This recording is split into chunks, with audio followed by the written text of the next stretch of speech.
Hello book lovers, and welcome back or welcome to Nat Cat's Bookish Cafe. Today I'm here to go through the 10 intimidating reads I'm going to challenge myself to read in 2024. So for many people, the end of the year means it's time to think about the challenges and goals you want to set for yourself in the following year. I decided I would consider it scale down a little bit here in 2024.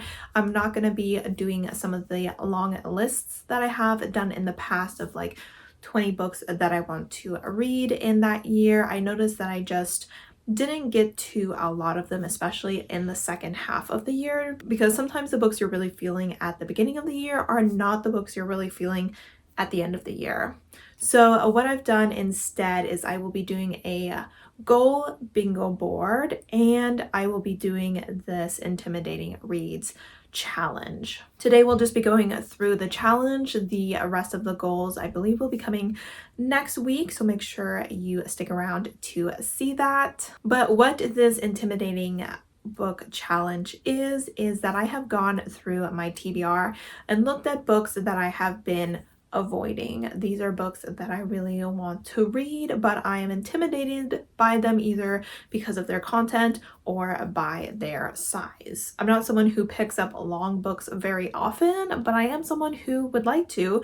So hopefully this challenge will push me to pick those up, and I'll get more used to reading longer length novels. Once this video is over, I will be writing the books on a scrap of paper, putting them into this little wonky looking man cup, and once a month from February through November, I will, during my TBR videos, pull one of these and I will try to read it during that month. The reason I'm only doing February through November is in January, the next round of Squash That Series is happening, and it is lasting over a month. And this is a readathon that revolves around continuing series for the most part. And while some of these books are a start of a series, none of them really apply to that readathon, and I wanted to just be able to read my current series that I'm working on and not stress about reading one of these books during that month. As for December, I usually do my December bingo board, which means that I select 12 books that I try to read throughout the month, and so I would just like not to have the extra stress of having a possibly very long book on that TBR. So I'm just selecting 10 books for those 10 months, and we will do what we can. I will say most of these books I don't own physically. I actually only own 2 of them, but I was hoping to use my library a bit more this year because I've only been using it primarily for like manga and audiobooks. So most of these books I will be getting through the library other than the 2 that I own, and there's one more that I'm hoping to purchase in the next few months because it's just so long that I know that if I were to get it from the library, they would not see that book for like 2-3 months probably.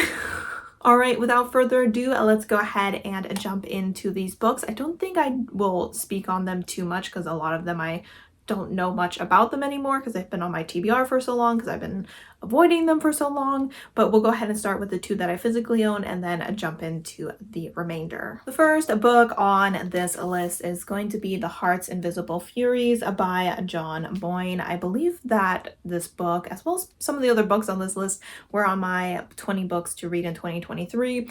I obviously did not read this book. This book is on this list for a couple reasons.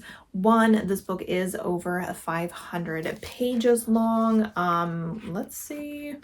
It is almost 600 pages, in fact. We're kind of in the 570 range here, and it is also a historical fiction story, which is not a genre that I go towards like ever, but from what I remember, this book is queer, which is why I picked it up. We seem to be following a young boy who was adopted by a family who seems to really want him to know that he is adopted and not like a real member of their family. He was born to a woman out of wedlock, and he lives in Ireland.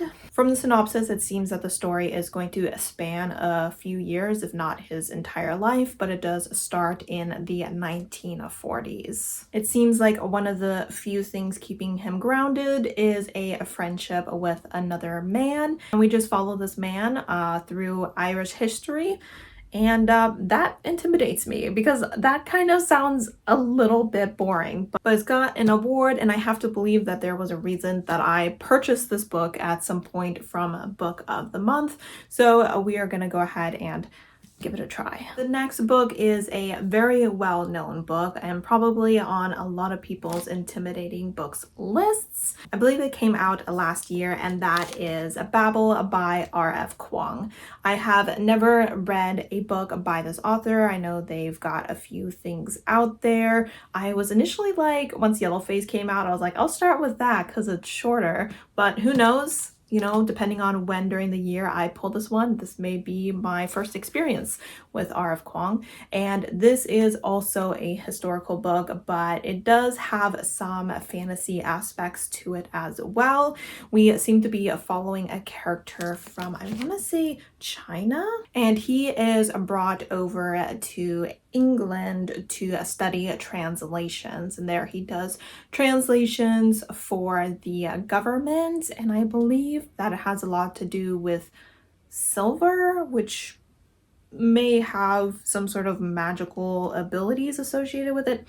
I don't know. I feel like I've heard people talk about this book 1,000,001 times, but I'm still a little bit lost. But I do know that it has a lot to do with like colonialism and the use of language to oppress other people, and using translation to write history the way that you want it to be written. So I do know this has queer representation in it as well, and it's gotten standing ovations from many people, so I do want to check it out. But once again, pretty dense topic from what I can tell, as well as approaching the 550 mark, so lengthy as well. As for the remainder of the 8 books, we'll just stand over here in the corner, and the first one is the one that I am planning on purchasing because this book is over 1,000 pages, and that is why it's on this list.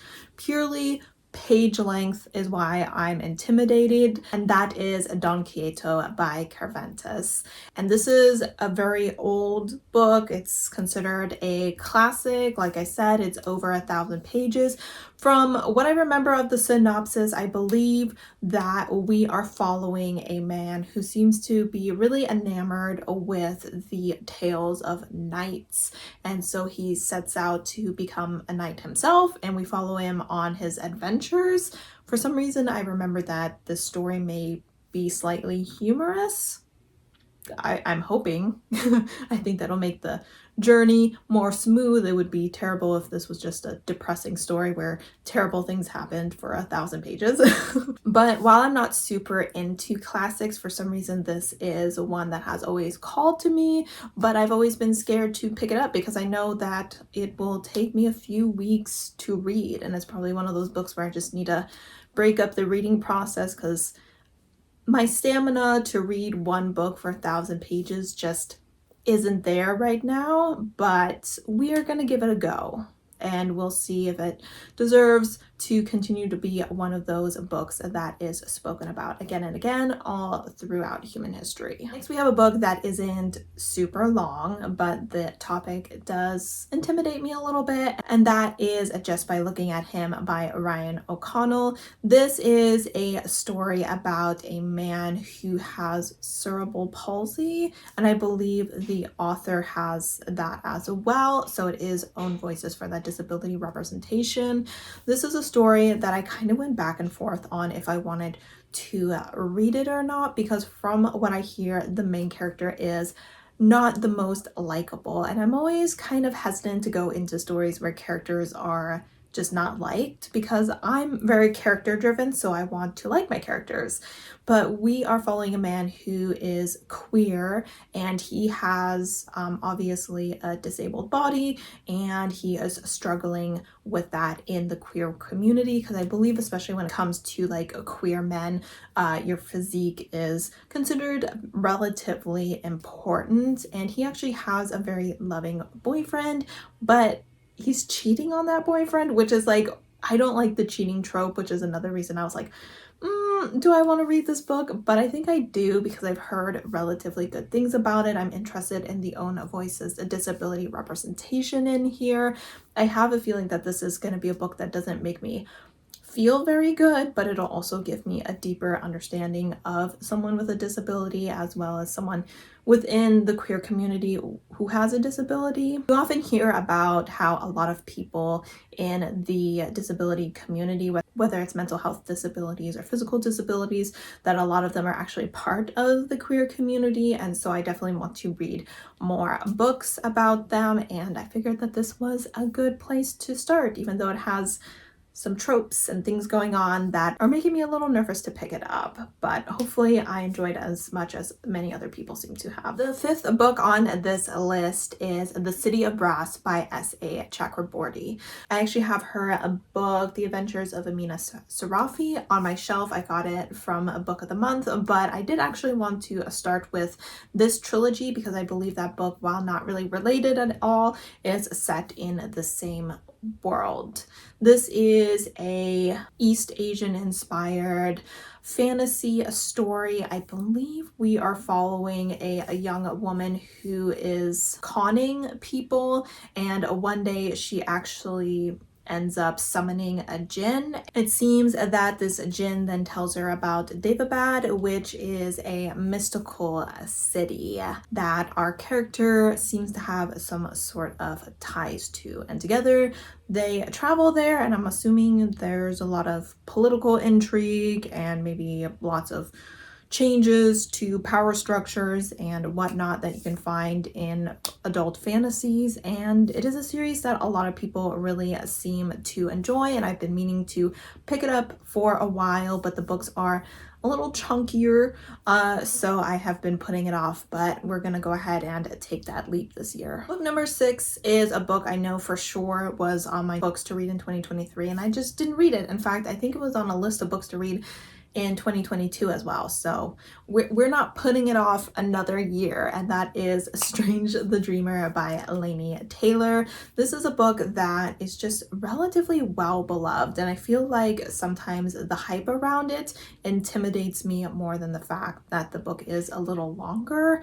And we are following, I believe his name is Laszlo, and he believes in this town called Weep, which I believe has kind of been erased from history. And then one day from that town shows up to ask him to come and help them with some problem that they are having. This is just a duology, and I would say like they aren't even that long, but for some reason I'm scared to read them. I really think that it's the hype that is scaring me away from it. I'm kind of getting like the Night Circus vibes from it, and I just did not love that book as much as everyone else, which is making me worried that I may not love this series as much either. But it has been on my TBR for a long time. Lots of people have recommended it to me, and so I'm actually gonna get to it. I'm not even joking. It's happening, I swear, I promise. Up next, we have A Beautiful Boy by David Sheaf. And this book is on here because of the topic.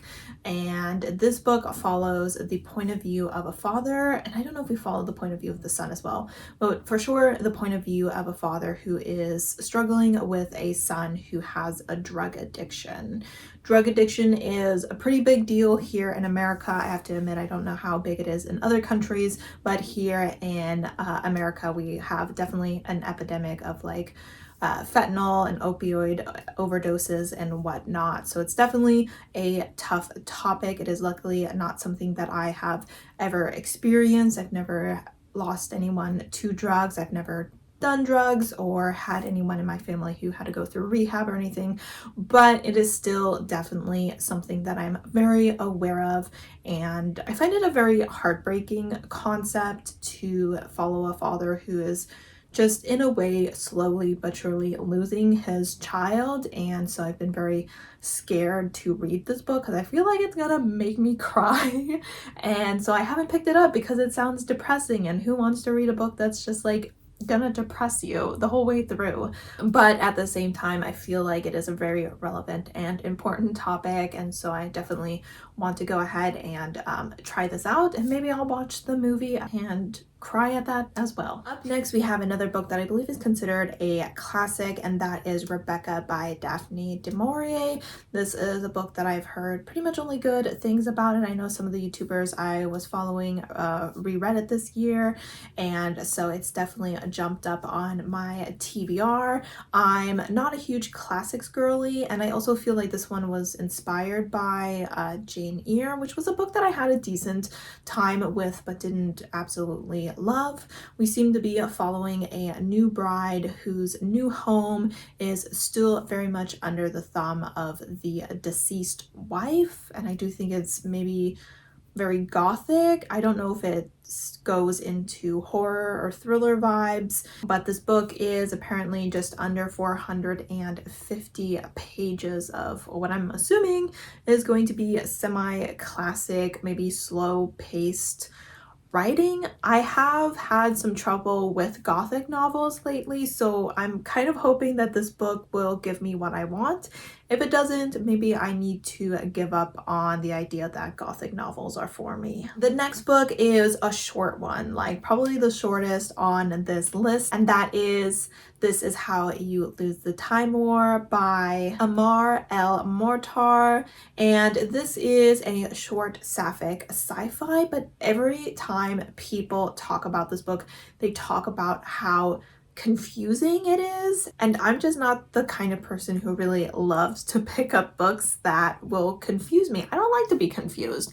I want to know what's going on. But at the same time, this is one of those books that overall people really enjoy it. I am trying to read more sapphic books because I definitely don't read enough of them, and I'm also trying to read some more sci-fi. So this checks a lot of boxes for me. We are following two women who are on opposing sides and in different timelines as far as I can tell, and they communicate with each other in these very strange ways, like, I don't know, leaving messages in tree roots and bird carcasses or something along those lines. And as they communicate despite never meeting, I believe that they do fall in love. So very intriguing, very nervous that I'm gonna read this and be like, I don't know what I just read. I have no idea what's going on. I don't want to read a book that makes me feel stupid, but at the same time, I want to see what all the hype is about. And the final book, and honestly, the one that I'm most intimidated by, and that is IQ 84 by Haruki Murakami. Haruki Murakami is an author I have tried in the past. I have read Kafka on the Shore and quite enjoyed that. And then I read, I think it was called In the Dark, and did not like that. So I, this year in 2023, was hoping to do a bit of a tiebreaker to see if I enjoyed him or not. And I was just too intimidated by his work to pick anything up. So I'm hoping to force myself to pick up this chunk of a book and see if this is an author I should continue to pursue. He seems to do a lot with like magical realism, which isn't always my favorite, but at the same time, his stories are so weird and interesting, and so I definitely want to give them a try. According to Goodreads, this book is over 900 pages. I hope that's not true, otherwise we're in trouble here. And this book seems to follow two different characters. We have a young woman who seems to realize that she has somehow found herself in a parallel universe where things are, when she looks closely, not the same as they used to be. And then we're also following another character who has taken on a ghostwriting assignment and becomes really obsessed with like the author and the story. And I think these two characters, over the course of a year, we follow them as they interact with each other and their weird world. I think it might have some fantasy and romance to it as well. I mean, it sounds really cool. Is it gonna be cool, or is it just gonna be like straight up whack? I don't know. I guess we'll see. I'm scared about this one because of the length, because of the genre, and because it is by an author that I have I don't know if I like them or not. Should I be deciding if I like them or not with a 900-page book? Maybe not, but we're gonna do it anyway. All right, guys, so those are the 10 books that I would really like to read next year. Like I said, I'm gonna go ahead and put them in my little jar man here, and starting in February, I will start plucking one out and adding it to my TBR. Will that cause my numbers to decrease because I will be reading longer, harder books? Maybe. But hopefully it'll also expand and improve my reading abilities. I would love to know if you have read any of these and what you thought of them. I would also love to know if there's any intimidating books that you are hoping to tackle in 2024 to just go ahead and finally get them off your TBR. As always, guys, thank you so much for supporting my channel by watching my videos, and I hope to see you next time. Bye!